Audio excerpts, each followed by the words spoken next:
Tiga sumber ajaran Gereja Katolik. Yang pertama tentu saja adalah kitab suci. Yang kedua adalah tradisi suci. Yang ketiga adalah magisterium gereja.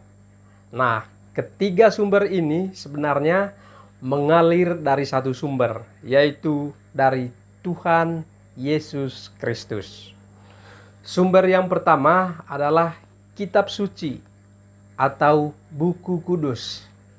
Mengapa disebut buku kudus? Disebut buku kudus karena berisi sabda Allah yang kudus. Dan Allah yang kudus itu akan menguduskan orang yang membaca dan melaksanakan perintahnya. Itulah arti dari kata kitab suci. Kitab suci juga bisa disebut oleh saudara kita orang Protestan, yaitu Alkitab.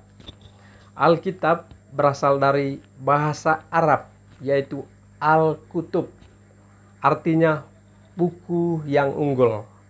Mengapa dikatakan buku yang unggul?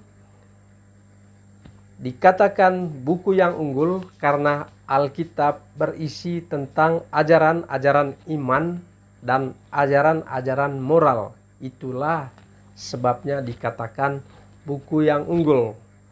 Bukan karena sastranya, bukan karena cetakannya, bukan karena kertasnya yang bagus, tetapi karena isinya yang ada di dalam Alkitab itu adalah tentang iman dan tentang moral. Kitab suci juga sering kita dengar dengan sebutan Injil. Injil berasal dari kata Yunani, yaitu evangelion, artinya kabar gembira, kabar sukacita, atau kabar baik. Kabar gembira bukan hanya menyangkut kabar yang mengembirakan, tetapi juga orang yang membawa kabar tersebut harus gembira, harus bersukacita. Jadi itulah makna Injil. Makna yang pertama, berita yang disampaikan mengembirakan orang. Dan yang kedua, yang membawa berita tersebut harus gembira. Sama seperti saat Yesus menyampaikan sabdanya.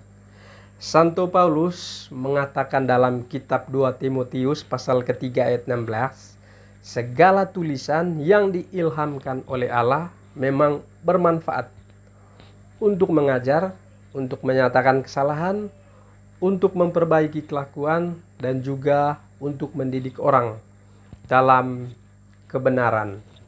Jadi saudaraku, ketika Anda dan saya, ketika kita membaca kitab suci, maka kita dididik ke arah yang lebih baik, yaitu kepada kebenaran sejati, kebenaran yang datang dari surga.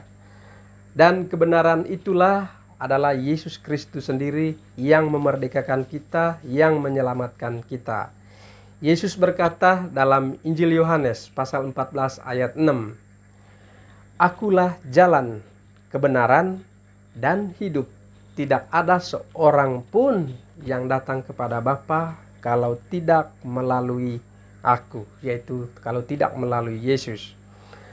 Para sahabat, kitab suci ini juga sering disebut sebagai perpustakaan. Disebut perpustakaan karena di dalam satu kitab atau satu buku terdiri dari 73 kitab dalam kitab Katolik. Perjanjian Lama 46, Perjanjian Baru 27. Nah, para sahabat, itulah sumber utama ajaran dari Gereja Katolik, yaitu kitab suci.